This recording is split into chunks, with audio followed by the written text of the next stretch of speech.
ಎಲ್ಲರಿಗೂ ನಮಸ್ಕಾರ. ನಾನು ಕಾಡಿನ ಜೀವ ಐತಿಚಂಡ ರಮೇಶ್ ಉತ್ತಪ್ಪ. ಆತ್ಮೇರೆ, ಕಳೆದ ಕೆಲವು ದಿನಗಳ ಹಿಂದೆ ನೀವು HD ಕೋಟೆ ತಾಲೂಕಿನ ನಂಜಯ್ಯ ಕಾಲೋನಿಯಲ್ಲಿ ಆನೆಯೊಂದು ಮನೆಯ ಮೇಲೆ ದಾಳಿ ನಡೆಸಿದೆ ಎನ್ನುವ ವಿಡಿಯೋ ನೋಡಿರುತ್ತೀರಿ.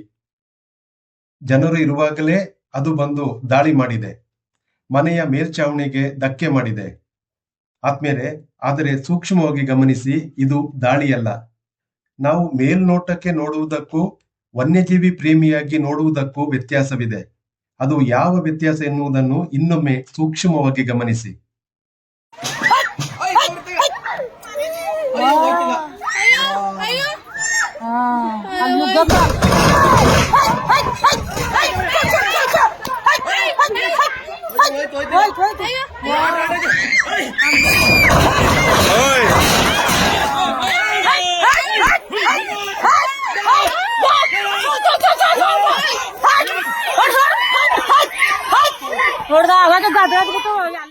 ನೋಡಿದ್ರಲ್ಲ, ಇದು ದಾಳಿಯಲ್ಲ. ಈ ಕಾಡಾನೆಗೆ ದೃಷ್ಟಿದೋಷವಿದೆ. ಅದಕ್ಕೆ ಸರಿಯಾಗಿ ಕಣ್ಣು ಕಾಣುತ್ತಿಲ್ಲ. ಇದನ್ನ ಯಾರೂ ಗಮನಿಸಲಿಲ್ಲ ನೋಡಿ. ಏಕೆ ಕಣ್ಣು ಕಾಣುತ್ತಿಲ್ಲ ಎಂದು ಹೇಳುತ್ತಿದ್ದೇನೆ ಅಂದ್ರೆ, ಇಲ್ಲಿ ನೋಡಿ, ಈ ಆನೆ ಮನೆಗೆ ಡಿಕ್ಕಿ ಹೊಡೆಯುತ್ತಿದೆ. ಅದು ದಾಳಿ ಮಾಡುವುದಿದ್ದಲ್ಲಿ ದಂತದಿಂದ ಇಲ್ಲವೇ ಸೊಂಡಿಲಿನಿಂದ ಮೊದಲು ಗುದ್ದುತ್ತಿತ್ತು. ಆನೆಗಳು ಹೋರಾಡುವಾಗ ಇಲ್ಲವೇ ದಾಳಿ ಮಾಡುವಾಗ ದಂತದಿಂದ ಢೀ ಹೊಡೆಯುತ್ತವೆ ಹಾಗೂ ಮುಖಕ್ಕೆ ಮುಖ ಕೊಟ್ಟು ತಳ್ಳುತ್ತವೆ. ಇಲ್ಲಿ ಕಣ್ಣು ಕಾಣದ ಆನೆ ಮುಂದೆ ಹೋಗುವಾಗ ಮನೆಗೆ ಡಿಕ್ಕಿ ಹೊಡೆಯುತ್ತಿದೆ. ಅದು ಗಾಬರಿಯಿಂದ ಹಾಗೂ ನೋವಿನಿಂದ ಮನೆಯ ಚಾವಣಿಗೆ ಹಾನಿ ಮಾಡಿದೆ.